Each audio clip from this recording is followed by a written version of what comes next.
토론회를 시작하겠습니다.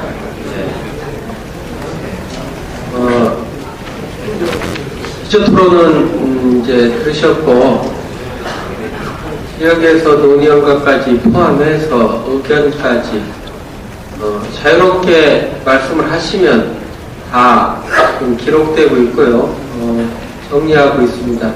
그 내용들이 모아지고 오늘 무슨 결론을 내리는 자리는 아니니까요. 큰 부담을 갖지 마시고 의견 한없이 제시하시면 그 의견들 다 대해서 수렴해서 각급 회의에서 다시 한번 걸러서 토론하고 정리해 나가는 과정을 몇 번에 걸쳐서 할 겁니다. 토론 다시 시작하겠습니다. 의견 있으시면 말씀하시기 바랍니다.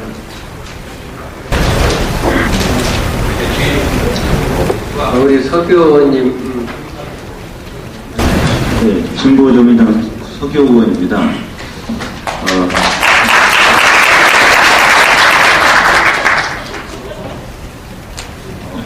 방금 전에 경기도당 위원장님 발제를 듣고 제가 귀가 번쩍대가지고 밖에 나와서 잠깐 이야기도 나누고 있는데요. 굉장히 중요한 문제 제기를 하셨다고 생각을 합니다. 제가 보시다시피 제 머리가 번개를 맞았는데요. 제가 대선 끝나고 변신을 하려고 이렇게 시도를 했습니다. 그 전에 작년까지만 해도 저는 그냥 판사로서의 이미지가 많았고 국민들이 저를 국회의원이 됐음에도 불구하고 여전히 서교 판사님 뭐 이렇게 부르는 분도 많이 계시고 저 스스로도 정치인으로서 제가 아직 변신을 못했다고 생각을 했었는데 이번 대선 굉장히 충격적인 결과를 보면서 변화를 좀 시도해보자 이런 차원에서 이제 머리부터 변신을 일단 했고요. 이제 머리 겉을 변신했으니까 머리 속도 좀 변신을 하지 않을까 이런 생각을 하고 있습니다. 근데 첫 번째로 구도를 잘못 잡았다고 말씀하신 그 발제 내용에 대해서는 전적으로 동의를 하고요. 민주당 스스로 구도를 잘못 잡아서 보수대 진보의 구도로 말려 들어갔고 그래서 중도층을 흡수하는 데 실패했다. 그리고 노무현 대 박정희의 대결로 가가지고 결국 박정희로 하면은 부정적인 이미지가 많을 것이다. 독재자의 딸이다. 또는 뭐 수첩공주 뭐 이런 비아냥거리는 말 속에서 우리는 은근히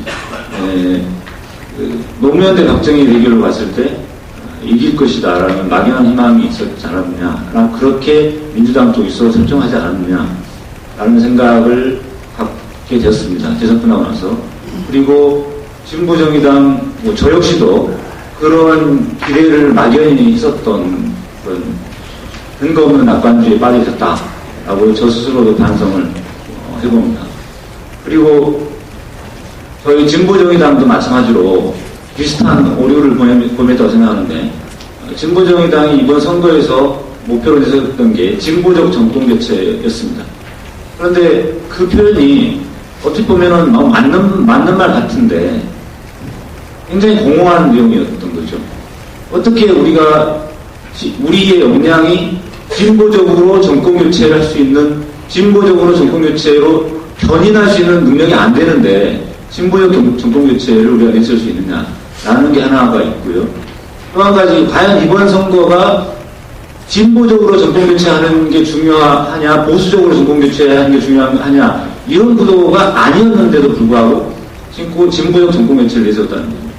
이번 선거에서 구도 핵심은 얼마만큼 중도층이 바라고 있는 그런 정치 혁신의 모습, 이런 거를 잘 받아내느냐, 그런 후보가 누구냐, 이거였거든요.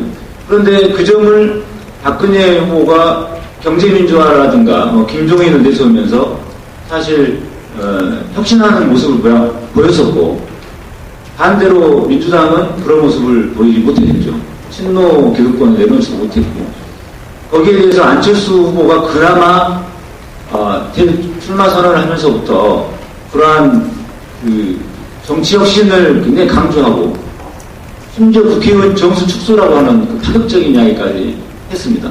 그런데 그러면서 이슈를 박근혜 후보가 최초에 끌고 갔던 그런 대선 국면을 안철수 후보가 등장하면서 정치 혁신을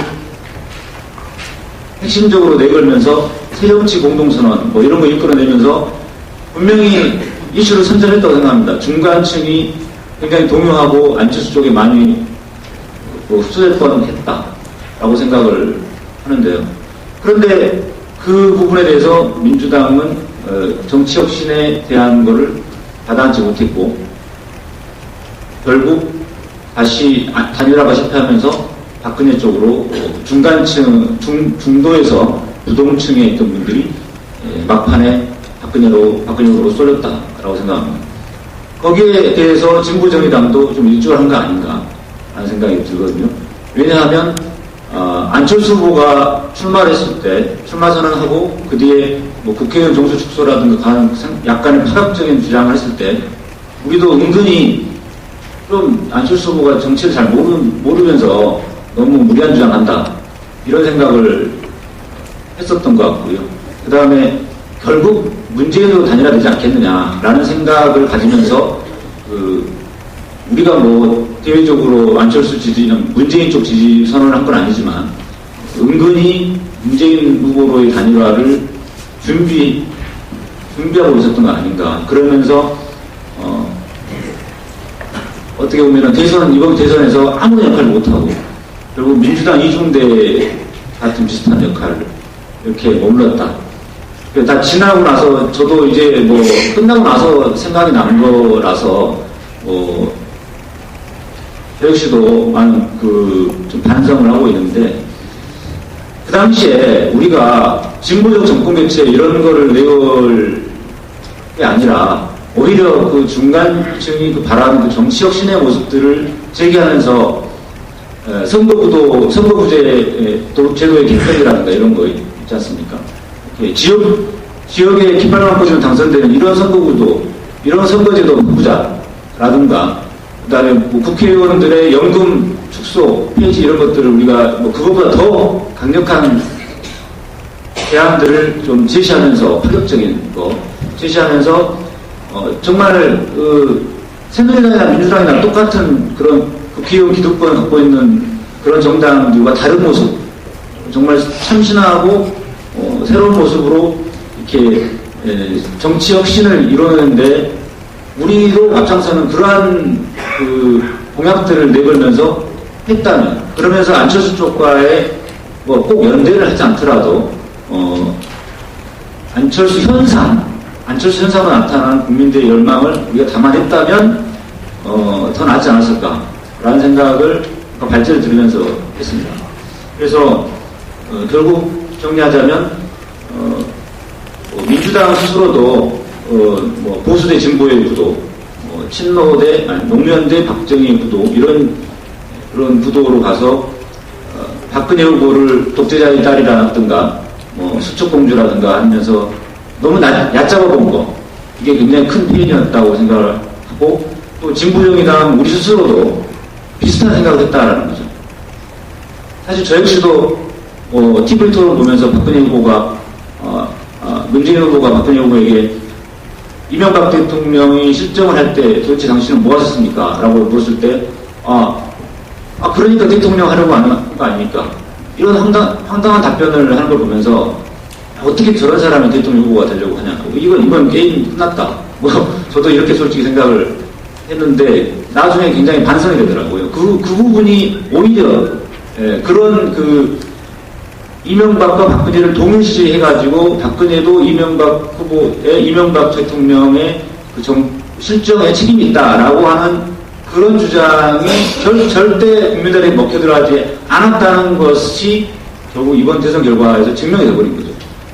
국민들은 분명히 박근혜를 이명박과 동일시하지 않고 있는데 민주당이나 우리 진보정의당은 이명박근혜 정권 하면서 동일시하는 전략을 세웠다는 겁니다.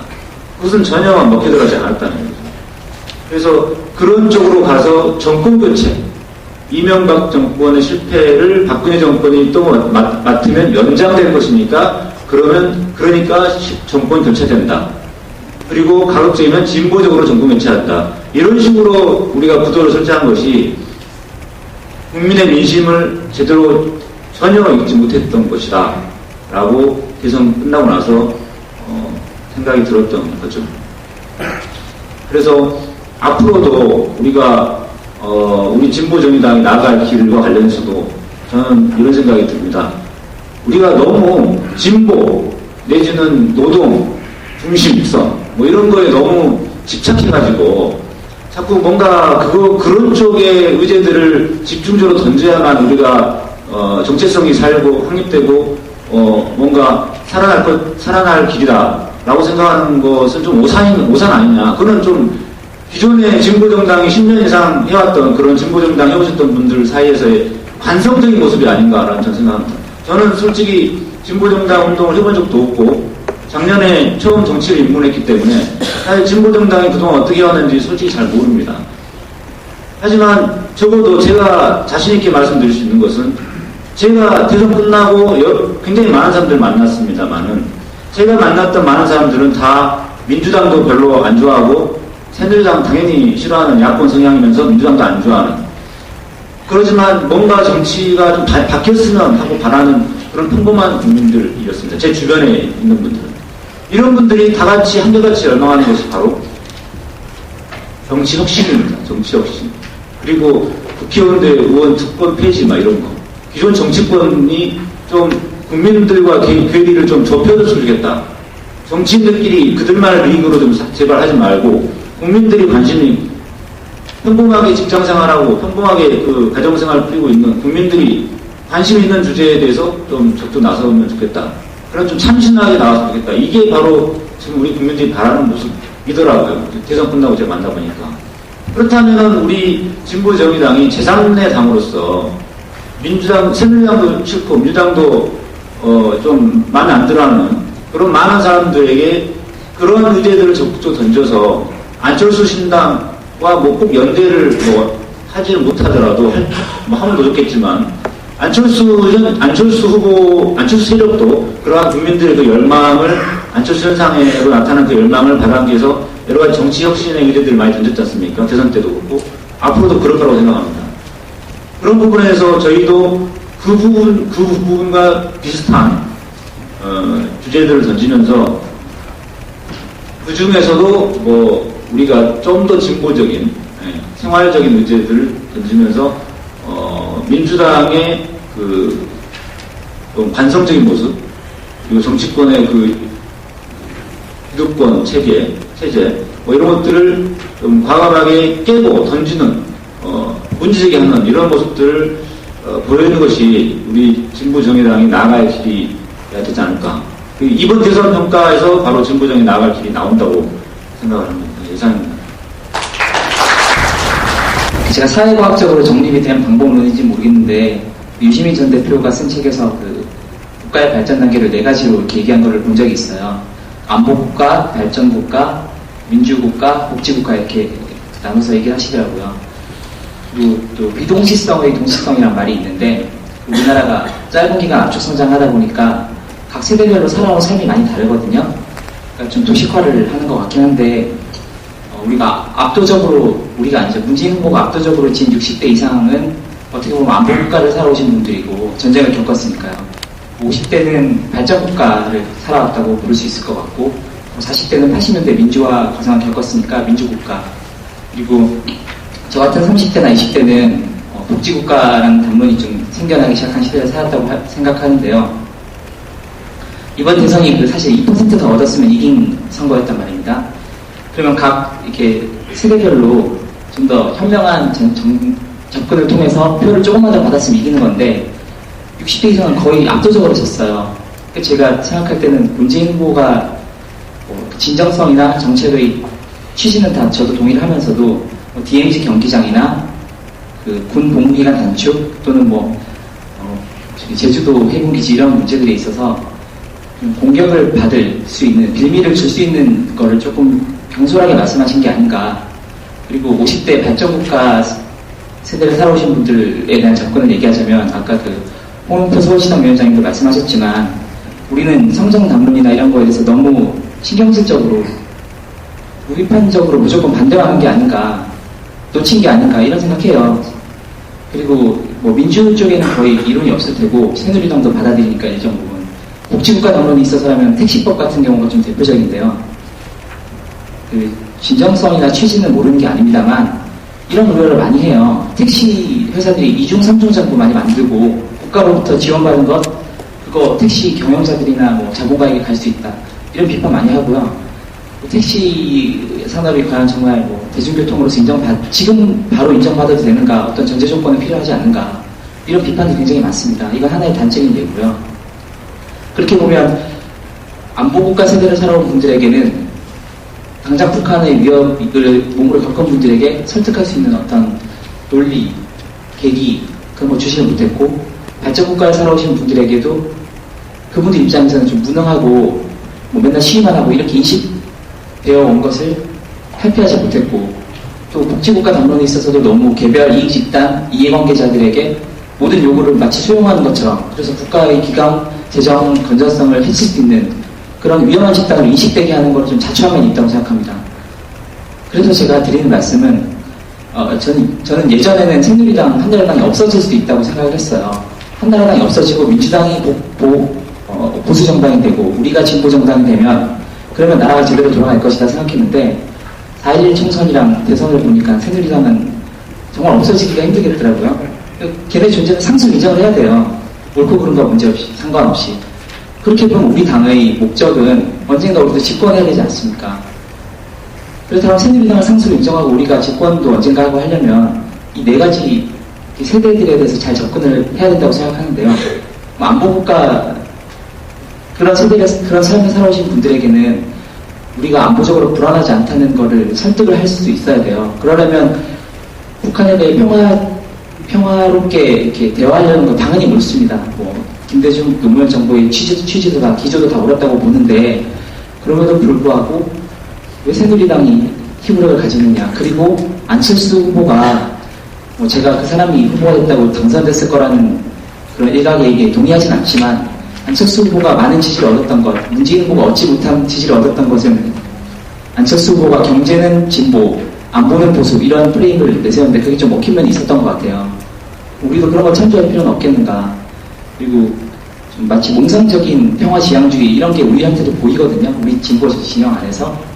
그러니까 마치 평화를 당연히 지향해야 되지만 우리 먼저 무장을 하지 말자. 군비를 무조건 축소하자.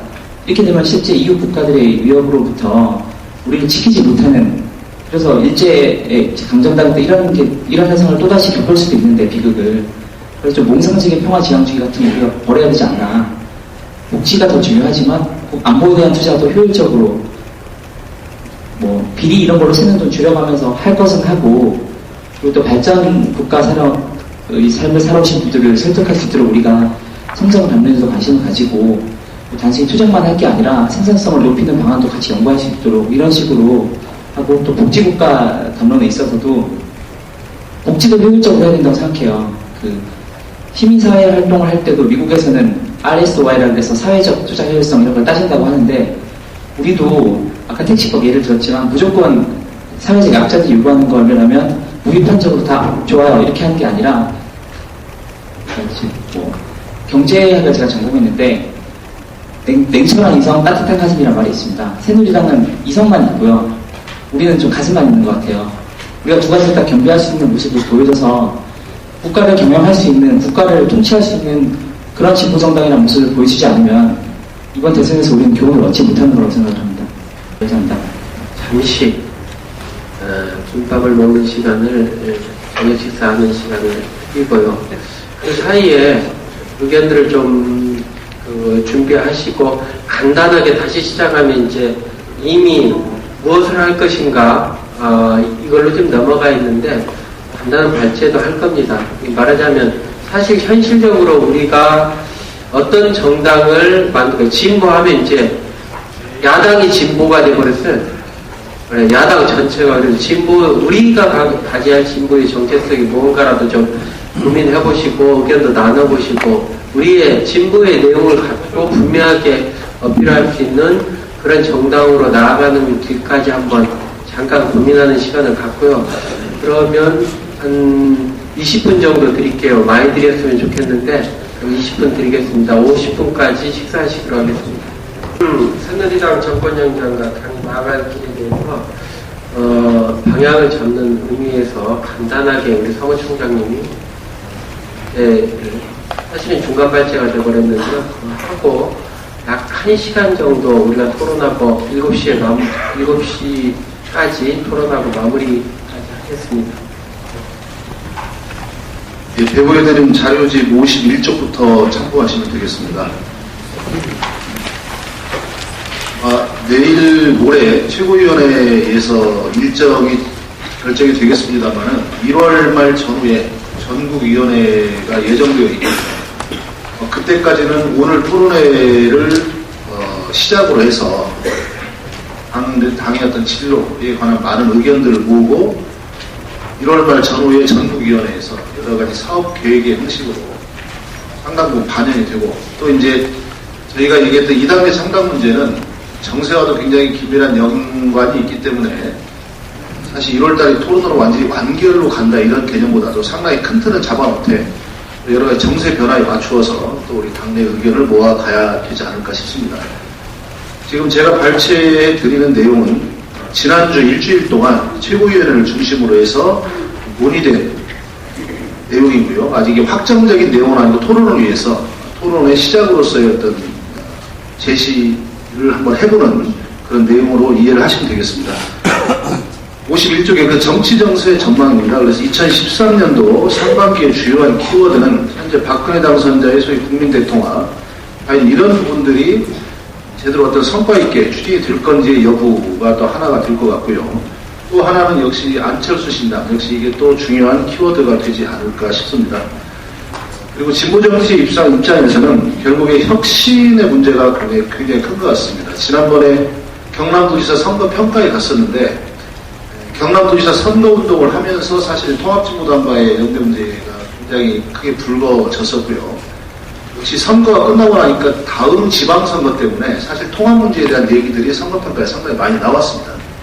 그때 당시에 제가 참여해서 드린 말씀은 결국 또 여러 공학적 통합, 세력 통합 이렇게 만약에 논의가 모아지고 이게 이어져 나갈 경우에 통합진보당에서 겪었던 오류 역시 또 마찬가지로 재발할 수 있을 거다. 그런 의미에서 어떻게 스스로의 존재에 대한 근본적 질문 앞에 설 것인가, 어떻게 혁신할 것인가 하는 혁신의 문제가 전제되지 않는 한 세력간 통합 문제를 먼저 세우는 문제는 대단히 지엽적인 결론에 이를 가능성이 높다 이런 지적을 한 바가 있습니다.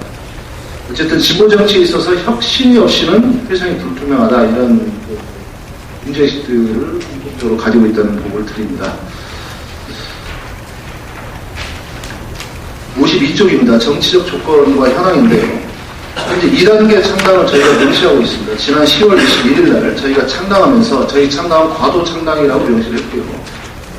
대선 대응 결과를 바탕으로 해서 2013년 이내에 추진한다.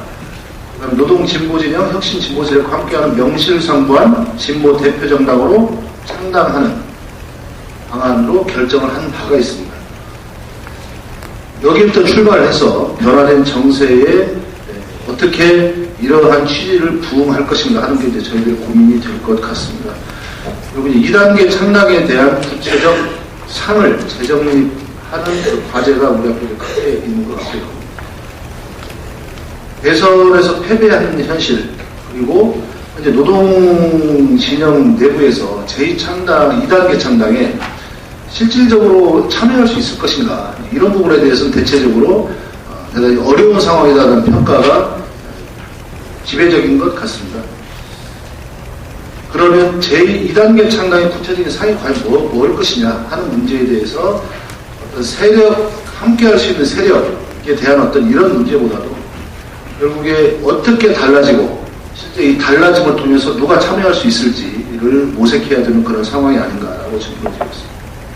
동시에 향후에 이제 안철수 신당이 될지 안 될지는 뭐 두고 봐야 되겠습니다만은 여러 그 야권의 어떤 정계 개편 이런 문제가 현실화되었을 경우에 결국 진보 정의당의 독자적 정체성 내지는 독자적 존재 의의까지를 포함해서 실제로 우리 당에 어떤 대응을 할 것인지 하는 문제도 여전히 남아있는 중요한 숙제가 될 거다 이렇게 보고 있습니다. 그래서 혁신의 내용, 그 다음에 다른 정당과 구별되는 정책 비전과 미래 비전 이런 부분들에 대해서 저희 당이 어떠한 답을 내놓을 것인지 하는 것이 굉장히 중요한 과제다 이렇게 보고 있습니다. 54쪽입니다. 2013년 주요 정치 일정인데요. 아까 보고드렸듯이 1월 말 전후에 제3차 전국위원회를 통해서 저희 당의 상반기 또는 그 이상의 기간에 여러 사업계 또는 관련된 예산 계획이 아마 논의될 과정이 있고요. 4월 24일 재보궐선거가 또 당으로서는 굉장히 중요한 시험대가 될 거다라고 봅니다. 현재 당헌당규에는 6월까지 현재 그 과도 지도부의 임기가 규정되어 있습니다만은 역시 전국위원회의 결정으로 이런 시기를 열어두고 있습니다. 역시 이 부분은 이제 2단계 창당과 관련된 그런 내용인데 과연 전국위원회에서 2기 당직 선출 시기를 언제로 볼 것인가 하는 문제도 중요한 결정사항 중에 하나다 이렇게 보고 있고요. 55쪽입니다. 사업 기조 및 방향인데요. 결국 혁신이 저희의 화두일 수밖에 없다라는 겁니다. 그래서 56쪽에 보시면 사업 기조 몇 가지 나눠서 좀 정리를 하고 있습니다. 2단계 창당 및 진보 정의당의 역량 강화. 저희 7구위원회에서 논의한 내용의 공감대 중에 하나는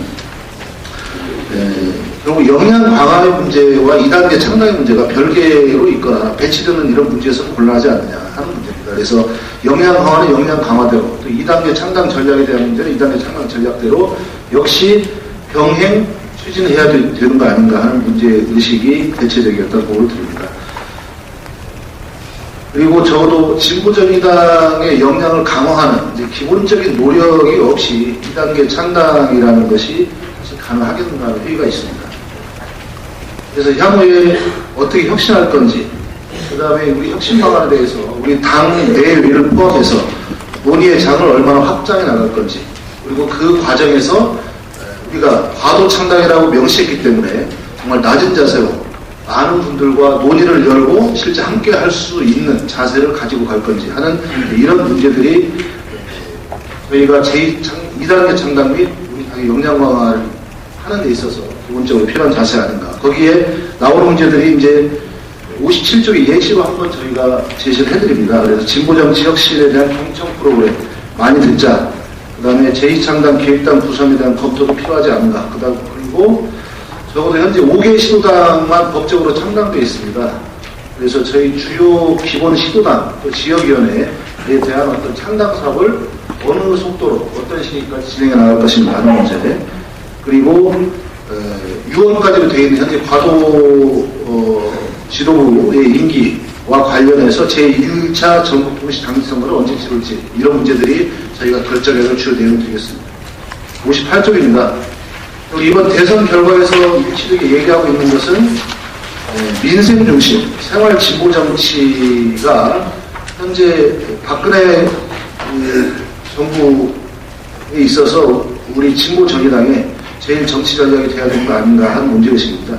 그리고 국민이 봤을 때는 무엇을 주장하는가가 아니고 그러한 주장을 얼마나 실행할 수 있는지에 대한 집행 능력 이런 부분들을 굉장히 살펴보고 있다는 이런 판단들이 있습니다. 그리고 저희가 진보 정치가 과연 어떠한 정책 의제, 어떠한 정치 의제, 어떠한 비전을 가지고 국민들의 어떤 민생 중심의 어떤 정치, 생활 정치를 할 것인가에 대한 정책 브랜드 개발도 굉장히 저희 앞에 놓여져 있는 중요한 과제다라고 보고 있습니다. 그래서 58쪽 하단에 보면 역시 토론을 위해서 쭉 예시한 내용으로 참고하시면 되겠습니다. 저희가 지난 대선 과정에서 이미 그 공약으로 얘기한 바가 있지만 대국민 약속 이행 점검위원회를 실제로 우리가 가동을 해서 박근혜 공약의 실행을 점검하고 거기에 대한 여러 가지 우리 어떤 평가를 제출하는 문제. 그 다음에 최근에 이제 노동자들의 연쇄적인 이런 자결 사태나 이런 취약해진 사회 현실 앞에서 사회 통합 캠페인 비법. 이건 박근혜 당선자가 공약한 이런 내용들을 실제로 우리가 조사 연구해서 필요하다면 우선 급하게 사회통합을 위한 긴급 입법까지도 우리가 적극적으로 좀 시행해야 되지 않나 하는 문제일 수도 있습니다. 그리고 지역 민생공부를 구성하는 문제, 진보정치 이기 정책 브랜드를 개발하는 문제, 그리고 1년 12달, 실제로 적어도 한 달에 한 가지 주제 이상은 한번 가지고 민생 캠페인을 해가는 이런 아이디어도 제출이 되고 있습니다. 59쪽입니다. 당의 정체성 확립을 위한 토론 교육의 상설화가 필요하다 이렇게 보고 있습니다. 저희가 당의 목표를 제시했던 노동기반 대중정당, 시민참여 진보정당, 현대적 생활정당, 진보 대표정당 이런 문제를 제시했는데요. 실제로 이런 문제를 포함해서 우리의 앞으로의 어떤 비전, 우리의 지향 이런 문제에 대한 당원들 내부에 많은 토론과 교육이 필요하다고 보고 있습니다. 그래서 당원 교육과 시민 교육의 장을 적극적으로 열어야 된다 이렇게 보고 있고요. 그래서 59쪽 하단의 박스에 당무선 해설 및 교육 프로그램 구성, 원스톱 당원 교육, 통합 캠프, 일기 시민 정치학교 개최 이렇게 그런 예시들을 해놓고 있는데요. 참고로 지금 현재 연구소는 주로 시민 정치학교 개최를 굉장히 주요한 스스로의 과제로 설정을 하고 있고요. 당내에서도 조만간에 당원교육연수위원회를 구성을 해서 실제로 중앙당에서 그런 부분들을 실무적으로 지원하면서 뭔가 이런 프로그램을 가동해야 된다라는 이런 조직적인 준비를 하고 있다는 말씀드립니다. 60쪽이 2014년 지방선거 준비에 대한 조기 착수입니다. 60쪽에 제기되어 있는 내용은 현재까지 초안 수준에서 제출을 해놓고 있는 것. 첫 번째, 최대 출마 전략을 가지고 적극적으로 선거에 임하자 이러한 문제의식이 있고요. 출마자 조기 발굴과 출마자들의 실전 준비를 도운 당내 여러 가지 아카데미 등을 지속적으로 개최하는 문제. 그리고 60쪽 하단 박스에 보면 2014 지방선거 기획단 구성, 현재 당내 비례국회의원들의 조기 지역구 선정의 필요성, 그 다음에 당 소속 지방의원단 네트워크 구성, 지방선거 아카데미 개최, 그 다음에 당내 미래세대를 위한 멘토스쿨 등을 한번 예시를 한번 제시해놓고 있습니다. 61쪽입니다. 이제 소통하는 정당, 참여하는 정당 만들 이렇게 되어 있는데요. 현재 저희가 지금 창당을 급하게 하고 대선을 치르느라고 오늘 이제 같이 평가하고 과제에 대해 논의해보시면 알겠지만 내용도 내용이지만 서로 얘기해볼 기회가 이제 별로 없었습니다. 그래서 이런 참여와 소통의 수준을 극대화하고 또 이 당 내뿐만 아니라 당 외에도 이런 부분이 굉장히 필요하다 이렇게 보고 있습니다. 그래서 61쪽 하단에 보면 이제 온라인 스마트 정당, 현재 특히 홍보 문제에 대한 굉장히 많은 아이디어들이 제출되고 있는데요. 뭐 기관지라든지 아니면 웹진 또는 당내 방송국 이런 등등의 여러 가지 아이디어들이 되고 있는데 무엇 중심으로 현실 여건에 맞게 선택과 집중을 할지 조금 더 논의를 하고 있고요. 참고로 뒤에 있는 그 보충자료를 보시면 보충자료 2에 저희 홍보미디어실이 제출한 물론 나열식이긴 하지만 여러 아이디어들과 예산계획들이 들어있습니다. 그런 것들에 대해서 토론하고 있다는 부분을 드리고요. 최고위원회 의원총회 생중계 지금 현재 오늘 토론은 저희가 생중계하고 있습니다. 그런데 가급적이면 이후에 각종 회의에 대한 어떤 공개의 어떤 정도와 범위를 넓히는 문제라든가 인터넷 해설 프로그램, 그 다음에 당지도부와 함께하는 당원동호회 활성화, 그 다음에 의원단 및 전직대표단의 의사결정 참여, 현재 당원단계에 나와 있는 부분과 나와 있지 않은 부분까지를 포함해서 이런 조직적인 참여의 어떤 구조까지도 확장해야 되는 거 아닌가 이런 문제의식을 가지고 있습니다. 오늘 발제한 내용은 이제 저희가 이번 주 일주일 동안에 초안을 준비하고 거기에 대해서 최고위원들이 계속 토론을 나가면서 토론의 시작으로서 원래 이 내용에 대한 제출 없이 오늘 얘기를 듣자 하는 문제의식도 있었으나 적어도 이런 내용들도 현재까지 토론된 내용인 만큼 역시 부족한 대로 또 공감되면 공감되는 대로 제출을 하는 게 좋겠다는 문제의식에서 보고를 마치겠습니다. 예. 질문 하실 게 있으면 질문하시고요. 예. 구체적으로 지금 현재 우리가 당내에서 해야 할 일과 이 단계 창당하면서의 또 우리 당의 상, 내용, 기한 이런 것까지 포함해서 오늘 결정하는 날이 누누이 말씀드리지만 결정하는 날이 아니기 때문에 자유롭게 의견을 또 개진해 주시면 좋겠습니다. 그리고 또 이후에 이게 한번 모아지면 또다시 지역으로 내려가고 토론하고 또 올라가는 과정을 겪어서 우리가 바라는 정당의 면모를 갖는 그런 정당 건설을 할 겁니다. 그리고 이후에 사업의 내용도 채울 거고요. 약 한 50분 조금 안 남았는데 활발한 토의를 좀 해주시기 바랍니다. 고양시 김용기입니다. 저희가 추구하는 바가 대중적 진보 정당을 추구하고 있는데 그게 혹시 안 되는 걸 저희가 추구하고 있는 거 아닌가? 지금 대중적이라는 말을 빼면 현재 저희는 진보 정당 맞습니다. 근데 지금 진보를 빨갱이로 생각하는 대다수의 시민들이 생겼고, 그래서 진보라는 말을 빼면 대중적 정당으로 가는데 좀 더 쉽지 않겠냐, 확률적으로 높지 않겠냐는 생각을 해봅니다. 얼마 전에 당 게시판에 지금 국민들의 눈높이에 있는 표창원 전 교수에 대해서 영입을 제안하자고 글을 쓴 적이 있습니다. 정치인들이 진보 정의당에서 해야 할 일을 그분이 전라도에 가셔서 힐링 허구를 하고 오셨어요. 그분이 보수 성향이라고 하고 여러 번의 대선 투표를 보니까 김대중, 노무현, 이명박 그렇게 선택을 하셨던 분입니다. 제안을 하셔도 안 들어올 가능성이 높죠.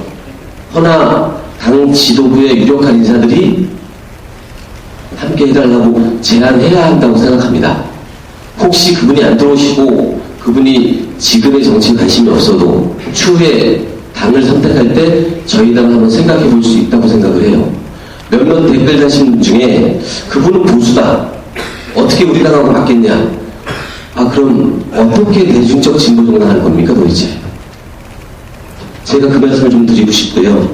그래서 당 안에서 대외협력국장 팀을 구성을 해서 사회적 이슈, 시민들의 눈높이에 있는 분들을 계속 초대하고 서교 지금 의원님처럼 같이 활동할 수 있는 길이 필요하지 않겠냐, 그런 제안을 좀 드려봅니다. 그리고 우리 지도부의 그 전투력 부재에 대해서 좀 말씀드리고 싶습니다. 저번에 심상정 대선 후보가 등록을 하였고 후보 등록 전에 사퇴를 했죠. 저는 그 많은 당원들하고 얘기했을 때 아까 어느 도당위원님 말씀처럼 대부분이 출마를 하고 1차 토론, 2차 토론하고 거기서 사퇴를 했으면 좋겠다는 의견이 대부분의 다수였죠. 혹시 우리 지도부가 조중동 프레임에 너무 갇혀서 먹고 튀냐 그런 걱정에 너무 갇혀서 여러 가지 생각을 하셔서 혹시 앞으로 생기지 않을 일을 걱정하신 거 아닌가 하는 우려가 있습니다. 그리고 23만 명이 지금 수개표에 대해서 청원을 했죠. 그 아고라의 서명, 무서워서 서명 안 하는 분까지 치면 100만 명 가까이가 아마도 수개표에 대해서 아주 큰 의문을 갖고 있는 거라고 생각합니다. 근데 철저하게 우리 정의당은 무대응으로 일관하고 있어요. 불과 얼마 전에 이제 민주당 의원 2명이 거기에 대해서 어떤 조치 취해보겠다고 얘기하셨고, 또 이정희까지 나서서 지금 그게 문제가 되면 재검토를 하자고 얘기를 했습니다. 우리 당은 왜 거기에 대해서 아무 말씀들이 없고 아무런 대책이 없고 아무런 의논들이 없는지 좀 사실 좀 이해하기가 좀 어렵습니다. 그리고 또 다음에 말씀드리면 우리 지도부가 조금 더 옛날에 진보정치 10년, 20년 하시면서 투쟁했듯이 혹시 좀 감옥 갈 생각도 해가면서 조금 더 강력하게 옛날처럼 투쟁하면서 가야 되는 거 아닌가 하는 좀 생각을 가져보고요. 단일 지도 체제로 앞으로 좀 가고 또 그 힘에 강력한 힘과 권한을 줘서 책임도 지게끔 만들어서 당이 좀 일사불란하게 움직이는 체제로 가길 기원합니다. 그리고 마지막으로 살인주의를 지향하고 당명의 변화와 많은 시민들이 참여할 수 있는 정당이 되길 많이 원하고 있습니다. 여러분 좀 많이 생각 좀 부탁드리겠습니다. 안녕하십니까. 저 군포에서 온 김기세라고 합니다. 그 인터넷으로 방송을 보다가 좀 답답해서 왔는데요. 노동자를 지지하는 정당인 민주노동당이 10년 동안을 노동자, 서민, 농민을 위해서 노력했지만 노동자, 농민, 서민이 그들을 지지하지 않습니다. 노인, 어른들을 가장 챙겨주려고 하는 진보 정당이라고 하는 정당을 그들이 지지를 하지 않습니다. 사대강 사업이라든지 각종 무슨 정보 사찰, 민간인 사찰 이런 어떤 악행을 저질렀던 이명박 정부에 대해서 심판을 해야 된다라고 생각하는 사람들이 48%에 불과했던 것 같습니다. 또한 노무현 대통령이 서거를 하시고 난 다음에 500만 명이 헌화에 참여를 했고 많이 또 역대 대통령 중에 가장 그래도 훌륭한 대통령이라고 1순위까지도 나왔지만 사실은 친노의 폐해라든지 각종 사실 그 민주당 내에서도 그렇고 진보 쪽에도 그렇고 각종의 이유로 노무현 대통령과 이명박 대통령과 뭔 차이가 있느냐 이런 어떤 논리로 사실은 이 플러스 마이너스 제로섬이 돼버리는 이런 개념으로 흘러가고 있죠. 저는 결론을 제가 드리고 싶은 얘기는요. 우리나라의 이번 대통령 선거는 사실은 기울어진 축구장에서 축구를 한 것과 똑같다라고 말씀을 드리고 싶습니다. 국민들이 모든 사리분별을 할 때 언론이라는 창문을 통해서 의사결정을 하게 되는데 과연 진보를 제대로 알려주고 보수의 그 잘못을 제대로 짚어주는 언론이 있었는가? KBS, MBC, YTN 어떤 것을 다 욕을 먹어도 결코 이명박 정부는 포기하지 않았습니다.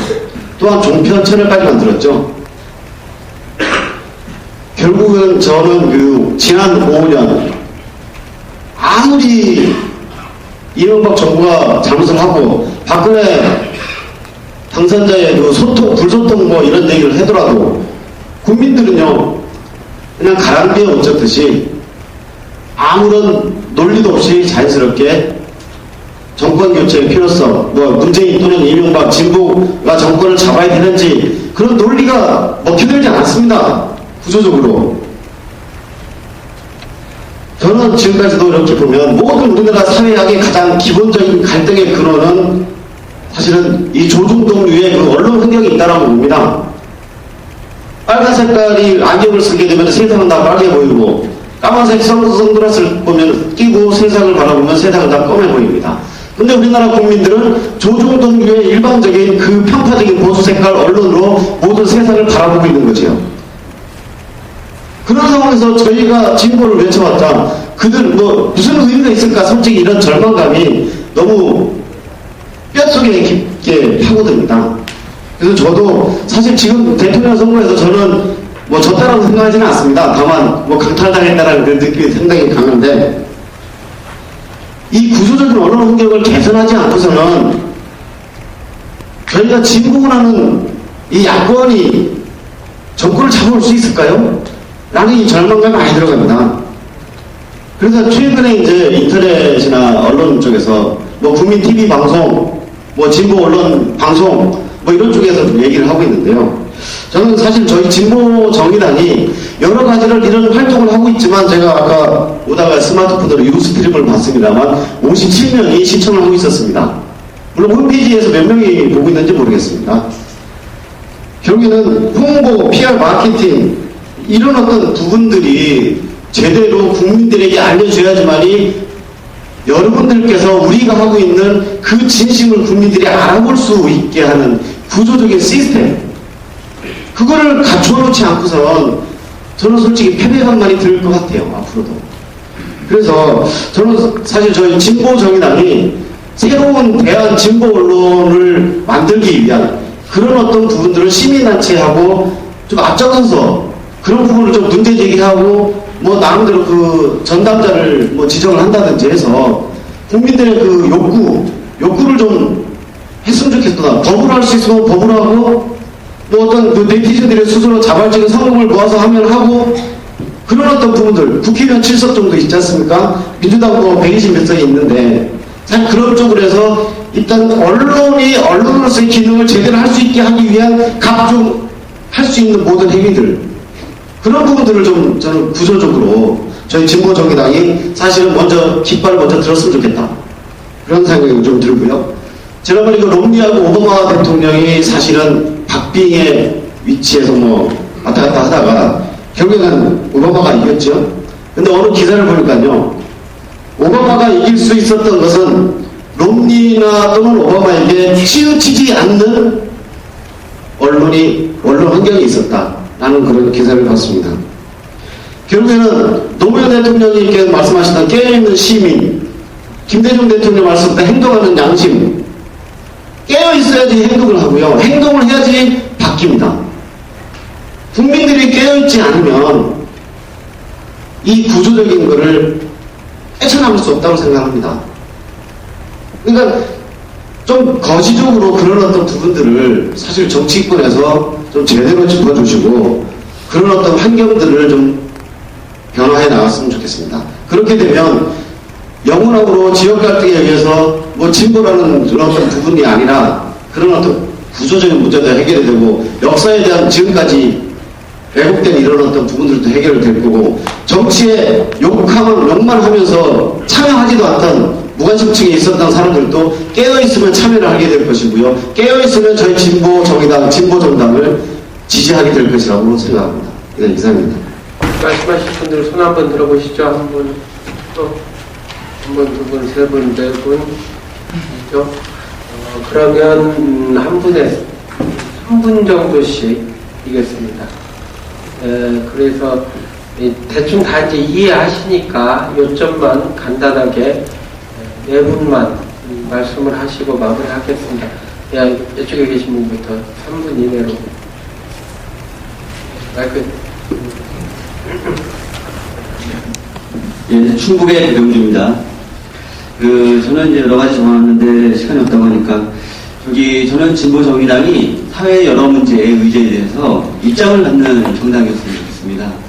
사실은 지금 대선에서 보수와 진보라고 했을 때 이득을 본 건 새누리당이라고 생각하거든요. 사실 우리 이쪽 야당을 진보라고 부르면서 그들은 반민주 세력임에도 불구하고 보수라는 타이틀을 얻었습니다. 그리고 복지 문제에서 뭐 선택적 복지, 보편적 복지 하면서 사안에 대한 문제로 넘어가고 그러면서 이제 의제 자체가 사회 여러 의제들이 어떤 실천 방안 또는 강령의 공약에 그런 누가 실천할 수 있느냐 없느냐 이런 문제로 넘어갔다고 생각하고요. 안철수 현상은 그분이 갖고 있던 어떤 신뢰, 믿음, 살아온 인생에 대한 어떤 경험치 그런 것들을 우리가 국민들이 인정해 준 거라고 생각하거든요. 정당은 그 한 사람보다도 그런 신뢰를 얻지 못하고 있습니다. 사회가 국민들이 의제가 있을 때는 정당을 찾아오는 것이 아니라 그들 스스로 조직하고 그들 스스로 문제 제기를 하면서 그들 스스로 책임지면서 나아가고 있습니다. 부정선거 위험도 그렇고요. 국가정보원이 지금 상상할 수 없는 자유민주주의 대한민국에서 반체제 활동을 했음에도 불구하고 그것에 대해서 분명하게 입장을 갖고 그 문제 제기를 하는 사람이 없습니다.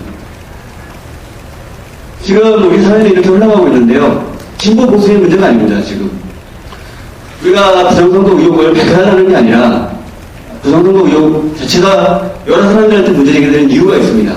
방송국을 못 믿고 국가 시스템 자체를 못 믿는 겁니다. 그걸 이해해야 돼요. 그래서 우리 진보 정의당이 그 과정 하나하나를 자세히 살펴보고 거기에 입장을 가졌으면 좋겠습니다. 이러한 문제, 여러 가지 문제가 있는데 이런 부분은 국민들이 신뢰하지 못하는 시스템일 수 있다. 개표 과정 중에서. 그러면 이거에 대한 대응은 이랬으면 좋겠다. 앞으로는 개표 과정이 좀 이런 식으로 이루어졌으면 좋겠다. 라는 방안이라든지 아니면 여러 가지 지금 여러 사회에서 우리 하다못해 자기가 직장에서 해지까지 보장된 사람도 민주주의 가치에 대해서만큼은 좀 다르게 생각하는 사람들이 많습니다. 그래서 48% 그 안에 몸을 담았고요. 그렇게 표를 던졌습니다. 꼭 진보, 노동 세력 이런 사람들만이 우리와 함께한 것이 아닙니다. 우리도 그런 가치, 전국민주의 가치를 이미 우리가 알고 있었기 때문에 우리의 희생을 통해서 그것을 실현하려고 했던 거죠. 그걸 좀 인정하고 우리는 앞으로 모든 문제가 있을 때 일반 시민이 나서기 전에 일반 시민이 나서면 그 이야기를 경청해서 거기에 어떤 입장을 가져야 됩니다. 그게 잘못된 과정이면 나중에 사과를 해야죠. 그러더라도 우리는 입장을 가져야 됩니다. 그런 것을 무대응으로 일관하고 그냥 넘어가게 되면 우리는 영원히 신뢰를 못 받습니다. 믿음을 주지 않습니다. 여기까지만 하겠습니다. 반갑습니다. 충남에서 온 운영연 김미경입니다. 이번 충남 같은 경우는 충남뿐만 아니라 충청권을 봤을 때 유난히 박근혜 당선자와 문재인 후보님께서 유난히 많이 방문했던 지역이라고 볼 수 있습니다. 마지막 날까지도 문재인 후보님도 천안에 방문하셨고 그 전날 박근혜 후보도 후보 입장에서 참석을 하셨었습니다. 제가 드리고 싶은 말씀은 이번 충청권에서 민주노총조차도 그 대선 후보에 대한 결정을 명확하게 하지 못했습니다. 대선에 대한 지침이라는 것은 좋은 영화 보기였습니다. 왜냐하면 진보 진영에서 나왔던 후보들이 너무 많았기 때문에 그런 논리로 어느 누구의 손도 들어줄 수 없는 입장이었습니다. 지금 현재는 천안을 예를 들어보면 민주당의 국회의원이 2명 있습니다. 천안 가구를 다 민주당이 국회의원을 지내고 있습니다. 그럼에도 불구하고 삼선을 지낸 양승주 의원 지역구에서 완전 참패를 했습니다. 그게 무슨 말이냐면 양쪽이 민주당 국회의원이 2명이 있음에도 불구하고 그나마 한 지역에서 그나마 아주 미세하게 젊은 층이 조금 사시는 분은 이겼지만 다 참패를 당할 수밖에 없었던 거는 그 보령서천의 류군찬 전 선진당 의원님이 그 보령을 자기가 챙기겠다고 했어도 그 조직이 있음에도 불구하고 그쪽도 참패를 당했습니다. 그거는 많이 부족해서였다고 라고 말씀을 드리고 싶었지만 제가 봤을 때는 민주당 내에서도 충청권에 조직이 없습니다. 시민 캠프를 운영을 하면서 민주당 내에서도 조직함에 있어서 오히려 저희 당에 의뢰를 많이 했던 부분이거든요. 지금 현재는 세종시와 충청권의 민주당과 새누리당이 집중을 어느 정도 하고 있는 걸로 알고 있습니다. 그래서 말씀드리고 싶은 거는 어떤 선거든지 간에 충청권의 민심을 좀 바로 읽어줬으면 좋겠다.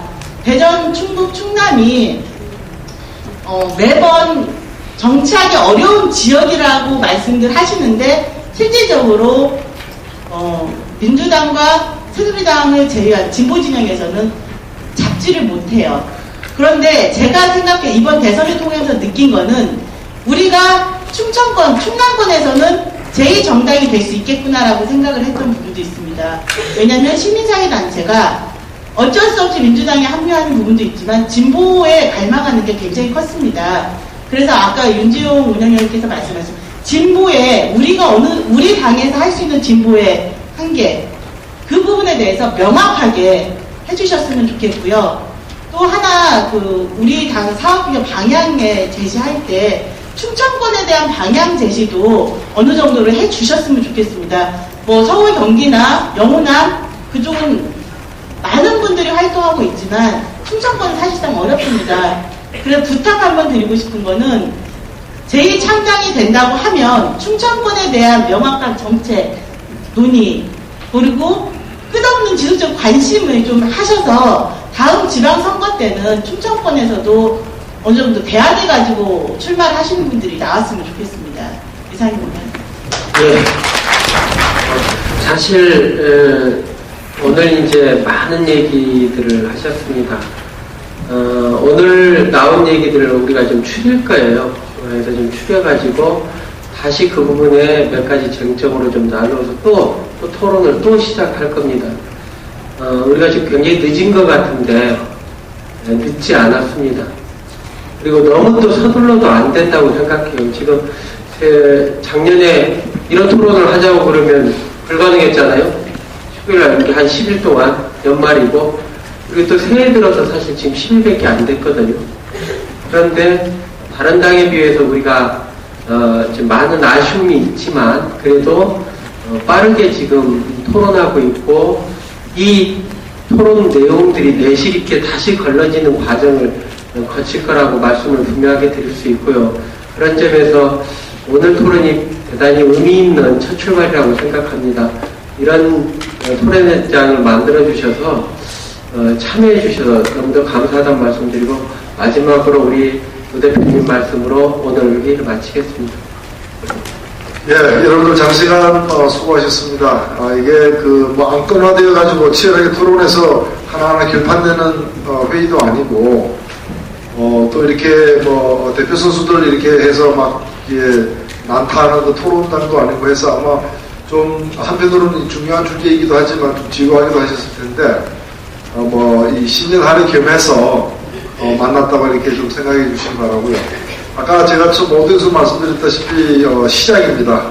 지금부터 이제 시작하는 거고 제가 다른 당을 비교할 건 없지만 우리하고 함께 했던 어느 당은 보니까 이제 대선평가위원장 선정하는 단계인 것 같은데 우리는 그런 논의를 이제 매듭을 지어가면서 이제 진로를 갖다가 이제 모색하는 단계로 들어갔습니다. 과도적 상황을 빨리 끝내야 한다라는 충분히 귀에 많이 울립니다. 어쨌든 간에 현재 상황을 바라보는 시각은 다 차이가 있을 수 있지만은 불확실성을 갖다가 조기에 어떤 방식으로든 제거하는 것이 당이 안정적으로 나아가는 모두가 바라는 어떤 길이라고 생각이 됩니다. 그래서 그간에 우리가 좀 속이 쓰러져서 그렇지 경험은 좋은 경험 참 많이 해왔습니다. 이제까지 우리 그런 어떤 과거의 경험이나 이런 것들을 충분히 이렇게 교훈 삼아가지고 지금부터 시작되는 새 당 만들기의 이 과정이 보다 많은 우리 당원들이 적극적으로 참여할 수 있고 또 바깥에 있는 그런 사람들에게도 충분히 개방적이면서 또 국민들이 관심을 갖고 우리가 지금 진행하고 있는 일들에 대해서 어느 정도 좀 이해하고 교감할 수 있는 그런 방향, 그런 또 수준으로 제2단계 창당사업을 끌고 가고자 합니다. 그렇기 때문에 앞으로 여러분들이 그 지역에서도 우리 당원들을 만나거나 또 주변에 있는 다른 지지들을 만나더라도 의미 있게 우리가 지금 하고 있는 일에 대해서 설명할 수 있도록 그렇게 우리 모두가 함께 노력을 해야 될 것 같습니다. 일단 오늘 이제 시작이기 때문에 손에 쥔 거는 없는 것 같습니다만 오늘 말씀하지 않으신 분들도 아마 여러 가지 이 자리에서 앉아서 많은 생각을 하셨을 걸로 보고 앞으로 이 진행되는 과정에도 적극적으로 참여해 주실 것을 당부드리면서 저도 수고하셨다는 인사를 드립니다. 수고하셨습니다. 감사합니다.